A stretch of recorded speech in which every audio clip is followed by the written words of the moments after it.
नमस्कार, मी कपिल. तुम्हा सगळ्यांचं खूप खूप स्वागत. माझ्यासोबत आहे द ट्रॅप या सिनेमाची संपूर्ण टीम. तुम्हा सगळ्यांचं खूप खूप स्वागत. सुरुवात आपण हार्दिक तुझ्यापासून करूया. खरं तर राणादा म्हणून तुझी ओळख अजूनही प्रेक्षकांच्या मनात कायम आहे, पण या सिनेमात एक वेगळा हार्दिक प्रेक्षकांना बघायला मिळणार आहे. एक गूढ उकलण्याचा प्रयत्न सिनेमातून करण्यात येतोय. ते नेमकं काय गूढ उकललं जाणार आहे, काय सांगशील?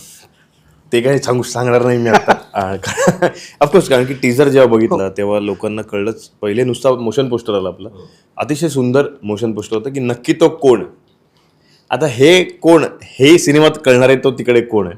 आणि माझ्या मते परत अडकवलं गेलं, म्हणजे आपण जे म्हणतो की ट्रॅप एक जाळं आहे, ते जाळं पुन्हा अडकवलं गेलं टीजरमध्ये की नेमक्या गोष्टी कुठे कुठे घडत गेल्या. आणि आत्ता प्रेक्षकांच्या भेटीला आमचा ट्रेलर आलाच आहे, सो त्यामुळे अजून काही प्रश्न त्यांच्या मनातले असतील ते थोडेसेच उलगडले असतील. कारण आम्ही असं जाळं सोडणार नाही जोपर्यंत 10 तारखेला हा सिनेमा प्रेक्षक बघून बाहेर पडत नाहीत. एकदा बाहेर पडले की त्यांच्या मनातलं जाळं सुटलेलं असेल, तो ट्रॅप तिथे सुटला असेल खरं तर, की ही त्यांची जी सगळी उत्तर असेल. एक पण एवढं सांगेन की नक्कीच माझा एक प्रयत्न असतो आणि कलाकार म्हणून प्रत्येक कलाकार हा प्रयत्न करत असतो की काहीतरी वेगळं प्रेक्षकांना देण्याचा. आणि मी त्याच्यामध्ये मी सुद्धा माझाही हातभार लावण्याचा मी प्रयत्न करतो की मग ते लुक्समध्ये असू देत, अपिअरन्समध्ये असू देत, किंवा काय वेगळ्या पद्धतीने प्रेझेंट होता येईल. कारण जास्तीत जास्त पुरुषाला मेकअप म्हणजे दाढी मिशी हे एवढंच असतं. त्याच्या व्यतिरिक्त पुरुष कलाकार दुसरं काहीच करू शकत नाही. कारण की कितीही केलं तरी तो लुक सिमिलर दिसतो. पण आपल्या फिजिकमधून आपण काय करता येईल, तर त्याची खूप चर्चा आली की एक सोबर पद्धतीने हार्दिक जोशीला दाखवण्यात येऊया, किंवा फॉर्मल्समध्ये असा कधी मी दिसलो नव्हतो ते दाखवण्याचा प्रयत्न केला. आणि सगळ्यात महत्त्वाचं म्हणजे सहकलाकारांची जी टीम होती ती अतिशय उत्तम आणि सगळे ग्रेट कलेक्ट, ज्यांना मी बघतोय लहानपणापासून टी व्हीवर. संजय सर असतील किंवा मोहन सर असतील, यांच्यावर काम करण्याची संधी मला मिळाली आणि खूप मजा आली. खूप मजेशीर आमचे सीन्स होते त्यामध्ये. तिथे एक मला वेगळं पात्र एक करायची संधी मिळाली, त्यामुळे खूप मजा आली काम करताना. आणि जे गूढ आहे ते खरं तर मला असं वाटतं की जो हार्दिक जोशीचे एक पात्र त्यात करतोय त्याच्यातच एक गूढ आहे, आणि प्रत्येक पात्रामध्ये एक एक गूढ आहे. आणि ते सोडवण्याचा जर प्रयत्न तुम्हाला करायचा असेल तर 10 एप्रिलला आपला सिनेमा तुम्हाला चित्रपटगृहात जाऊन बघावाच लागेल. मग नक्की संजय सरांनी काय केलं आहे, मोहन सरांनी काय केलं आहे, हार्दिक जोशींनी काय केलं आहे, आमच्या सरांनी काय केलं, किंवा स्वातींनी काय केलं असेल, किंवा डिरेक्टरने आता काय कमाल केली असेल, लेखकांनी काय केलं असेल, हे सगळं जे गूढ आहे ते तुम्हाला 10 तारखेला बघायला मिळणार. त्यामुळे ती उत्कंठा ठेवा आणि चित्रपटगृहात जाऊन सिनेमा बघा. वा. संजय सर, फिल्मबद्दल तर बोलूच, पण आता हार्दिकने उल्लेख केला की तो लहानपणापासून तुम्हाला बघतोय, पण मला एक कॉम्प्लिमेंट द्यायची की तुम्ही अजूनही तसेच दिसतात. अरे चांगली दिसतात. नाही, सगळ्यात महत्त्वाचं म्हणजे ना की आता काय आहे, सिनियर नाईट वगैरे असं म्हणतात लोक. पण मला असं वाटतं काय होतं ना की आमच्यातले ना, म्हणजे कुठलाही कलाकार, आम्ही सगळे जेव्हा सेटवर काम करत होतो ना, इव्हन तो अमोलबरोबर मी पहिल्यांदाच सिनेमा करतोय, जरी खापरे असला तरी या खापरेबरोबर हा खापरे यायला खूप वेळ लागला. तर मला असं वाटतं की ती मोड एक ती वेळ असते, मोड आपण बांधायचा प्रयत्न करत असतो, पण त्या वेळेला ती सगळी माणसं एकत्र येणं फार जरा जमत नाही. पण ह्या वेळेला ते समीकरण जमलं. आणि सिनियर म्हणण्यापेक्षा ना याच्यावर मला असं वाटतं की नवीन जे जनरेशन येतं आहे ना काम करणारं ह्या आमच्या क्षेत्रामध्ये, मग ते लेखकाचं असेल, दिग्दर्शकाचं असेल, कलाकार मंडळी वगैरे, इतकी अफलातून काम करणारी आहेत ना. मला असं वाटतं ना त्या जनरेशनच्या त्या आत्ताच्या ॲक्टिंगला आपण मॅच करायला पाहिजे. आणि ते मॅच करण्यासाठी ना आपल्यातली एक दरी कमी व्हायला पाहिजे. आणि ती मला असं वाटतं की आपल्या मैत्रीमधून होते. आणि सेटवरचं आमचं पहिल्यापासून वातावरण इतकं मस्त हेल्दी होतं की ते आमच्यात ती दरीच राहिली नाही. त्यामुळे काम करायला मजा आली. मग मला असं वाटतं ती मैत्री होते ना, it's reflect on your performance. ती आमच्यातून आम्हाला सादर करता आली, रादर ती इझी झाली आम्हाला. त्यामुळे मजा आली. सिनियर म्हणून असं वगैरे काही नव्हतं आमच्यात. मजा खूप केली आम्ही सेटवर. आणि महत्त्वाचं म्हणजे त्या ठिकाणचं जे लोकेशन होतं, उर्डी कांचन वगैरे त्या बाजूचं वगैरे सरांनी निवडलेलं अफलातून होतं. आणि लेखकांनी तर कमाल केलेलीच आहे.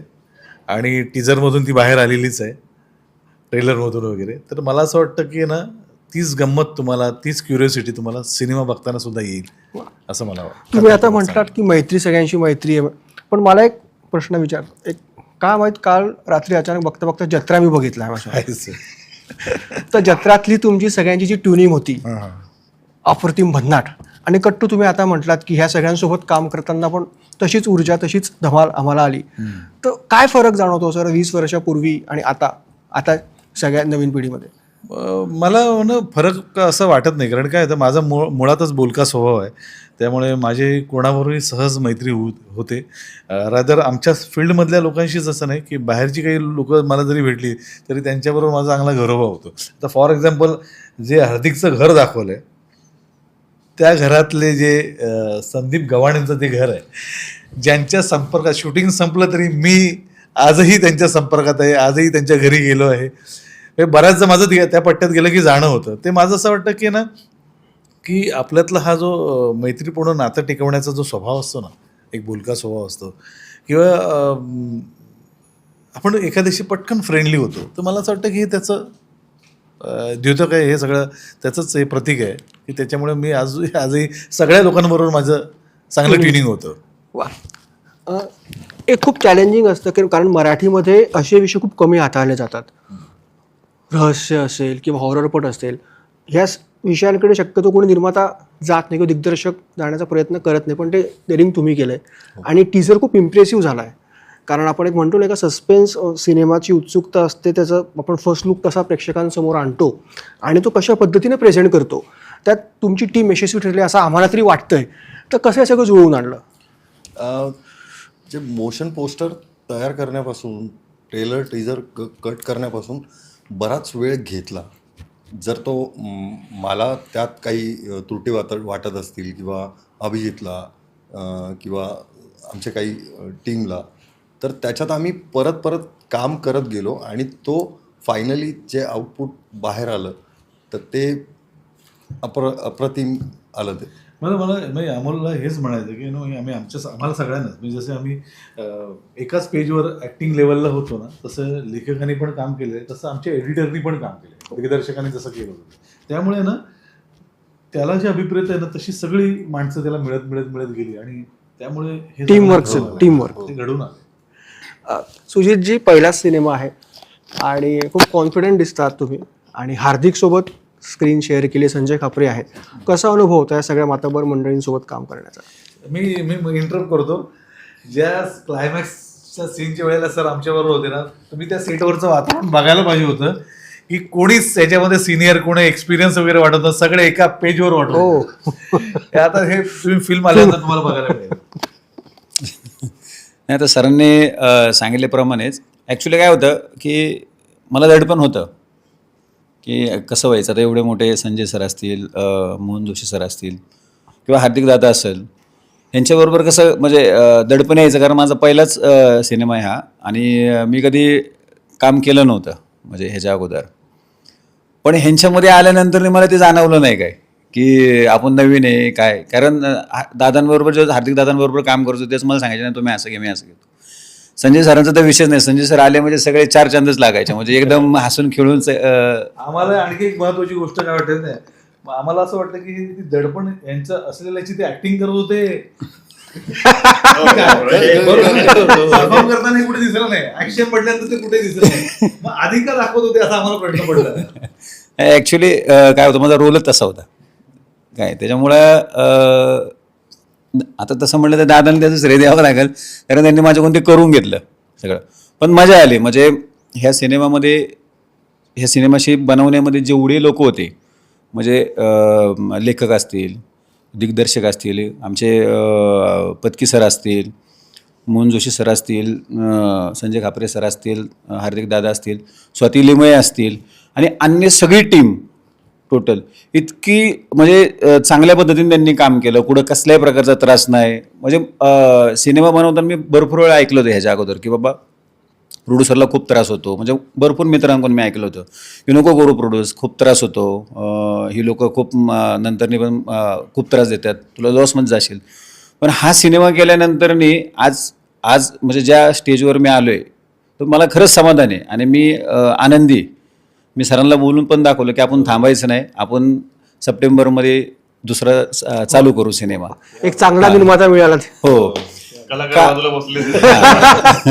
तर हे जे सगळे एक चांगली टीम मिळाल्यानंतर प्रोड्युसर तयार होतो.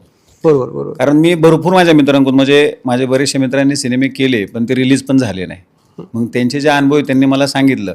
पण मला अमोल खापरे सरांनी सांगितलं होतं की मी आहे सर, तसं काय होणार नाही. आणि मी त्यांच्या शब्दाला मान देऊन ह्याच्यामध्ये उतरलो आणि खरंच ते शब्दाला जे बोलले ते करून त्यांनी दाखवलं. म्हणजे त्याच्या कितीतरी पटीने केलंय आणि मी खरंच समाधानी आहे. नाही, पण मग मला एवढंच वाटतं की हे अमोलचं क्रेडिट आहे की त्या निर्मात्याने सिनेमा रिलीज व्हायच्या आधीच त्याच्या पाठीशी उभं राहण्यासाठी पुढच्या सिनेमासाठी तयारी दाखवली. मला असं वाटतं असे निर्माते, असे दिग्दर्शक आपल्या मराठी चित्रपटसृष्टीला मिळणं फार गरजेचं आहे की जेणेकरून नवनवीन विषय आणि आम्हासारख्या कलाकारांना एक उत्तम व्यासपीठ मिळेल काहीतरी परफॉर्म करण्याचं. मला हार्दिक जोशीबद्दल एवढंच म्हणायचं आहे, हार्दिकला आपण एक राणादा म्हणून बघत आलोय, पण कलाकार म्हणून त्याची किती तयारी आहे वेगवेगळे रोल करण्याची. मी हा सिनेमा पाहिलं तर तुम्हाला एका कॉर्पोरेट लुकमधला तुम्हाला हार्दिक बघायला मिळेल. सिनेमामध्ये वेगळा आहे आणि आता त्यांनी आणखी त्याचा मेकओव्हर केलेला आहे. म्हणजे वेगळ्या सिनेमासाठी सुद्धा तो तयार आहे. फक्त एक्सपेरिमेंट करणारे दिग्दर्शक हवेत अमोल सारखे, ज्यांनी एक शिवधनुष्य पेललं ह्या सिनेमासाठी आणि पुढच्या सिनेमासाठी डेफिनेटली करतील.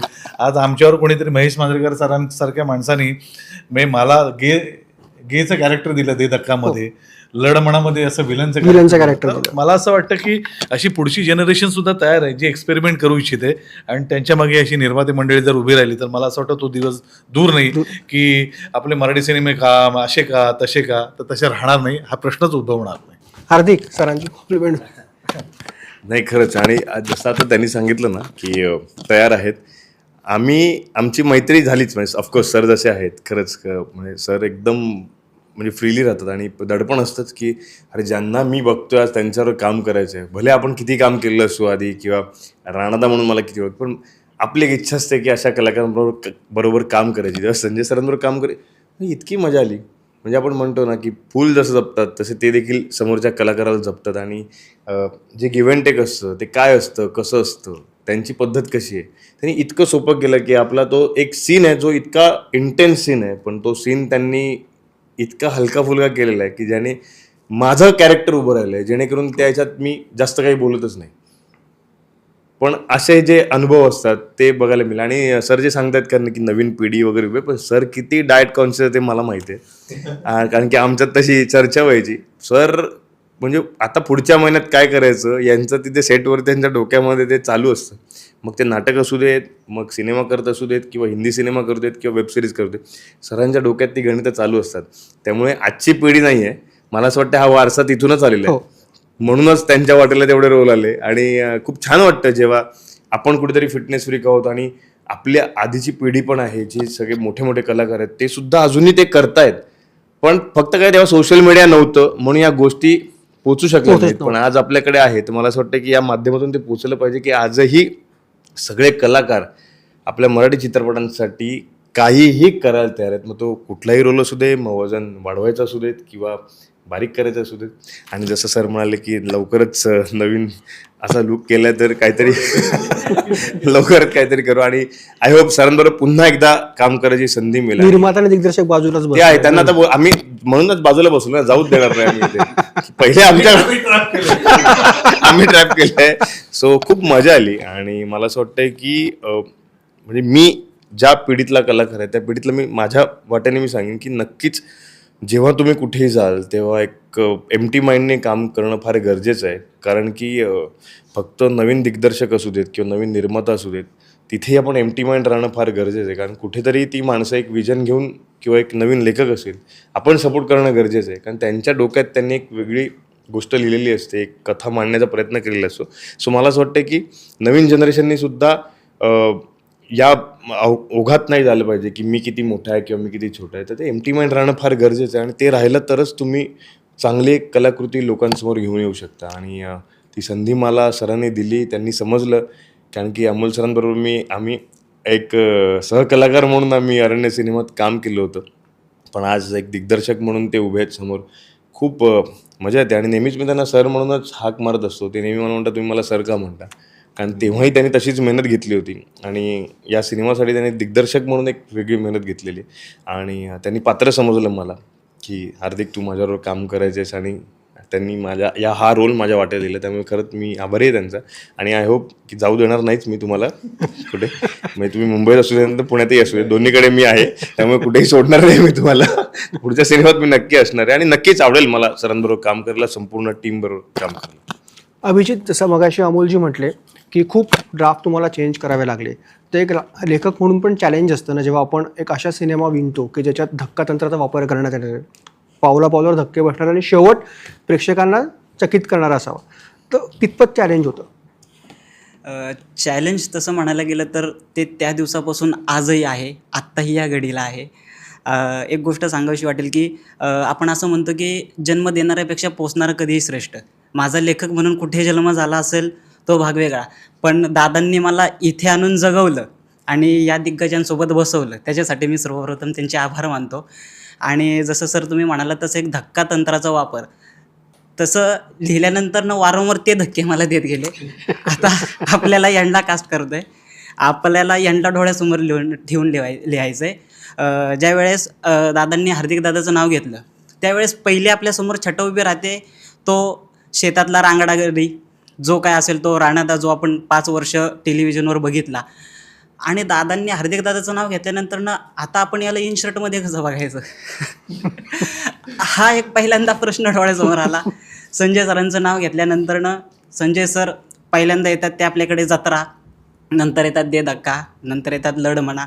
आणि मग आता संजय सरांना इन्स्पेक्टरची भूमिका आपण द्यायची आणि त्यातही एक वेगळेपण आहे. ती भूमिका इन्स्पेक्टरची असली तरी ती कठोर नाही आहे, ती एक वेगळ्या कॅरेक्टरची आहे. ते एक चॅलेंज होतं. त्यानंतर आमचे सर्व सुजित जाधव सर जे निर्मातेसुद्धा आहेत, त्यांनी आमच्या सगळ्यांवर विश्वास ठेवला, त्यासाठी त्यांचे एक आभार मानतो. आणि सरांना समोर ठेवून लिहायचं आहे. आता सर अभिनेता म्हणून पहिल्यांदा उभे राहत आहेत, भूतकाळ नाहीच आहे सरांचा काही, मग आता सरांना समोर कसं आणायचं. मग त्यासाठी जे दादांनी मला धक्का तंत्राचा वापर करून सांगितलं की आपल्याला हे करायचं आहे, हे बघ या पद्धतीने जायचं आहे, या पद्धतीने लिहायचं आहे, आणि हे सगळे धक्के एकत्र करून जो एक धक्का तयार झाला तो आमचा ट्रॅप. वा, आणि बाकी आम्ही सेटवर वेगळे सेटवर काय काय धक्के दिले, काय धक्के? नाही म्हणजे माझं एक त्याच्याबद्दल मला एक म्हणजे असं नाही की तो त्याला दडपण होतं किंवा काय, तो त्याने उत्तम लिहिलं होतं, पण खूप समजुतीने तो सगळं करत होता की असं नाही की फक्त लिहिलंय आणि हेच पाहिजे तसं पाहिजे. तो येऊन बसायचा, आपण म्हणजे रोज सकाळी सीनच्या आधी, दादा आज आपल्या हे सीन आहेत तर आपण असं करायचं, काय वाटतं काय केलं पाहिजे याच्यामध्ये काय, मग तो स्वतःहून विचार, ही खूप मोठी गोष्ट आहे. म्हणजे फार लेखक किंवा असं कलाकारांचं पटकन सेटवरती असं होत नाही, एक झालेली असते स्क्रिप्ट, दिग्दर्शक आणि मग कलाकारांमध्ये जे काही सीन रिडिंग वगैरे असते, पण तेव्हा तो तिथे बसायचा. नाही दादा मला असं वाटतं की तुमच्या आत्ताच्या ह्याला हे जात नाही तर हे वाक्य घेऊ नका. त्यामुळे मला असं वाटतं हे लेखक ही गोष्ट म्हणतो की ज्याने ती ऑलरेडी लिहिलेली आहे आणि तो ती मान्य करतो की नका घेऊ तिथे, मला नाही वाटत ही घेतली पाहिजे, तर तुम्हाला जे तिथे योग्य वाटेल ते तुम्ही घ्या.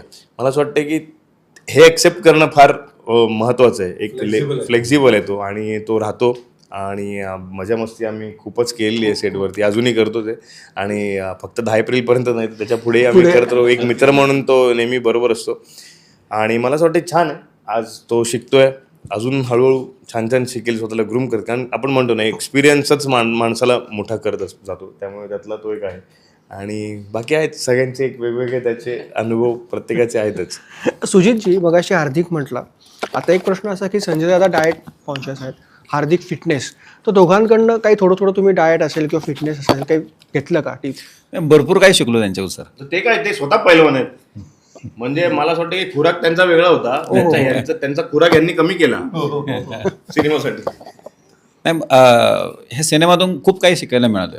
म्हणजे पहिलं आपण पाहायचो, म्हणजे मी सरांना मी त्यांचा गाढवाचं लग्न सिनेमा पाहिला होता, तर म्हणजे खूप म्हणजे त्यांचं मी नाटक पण पाहिलं होतं एक.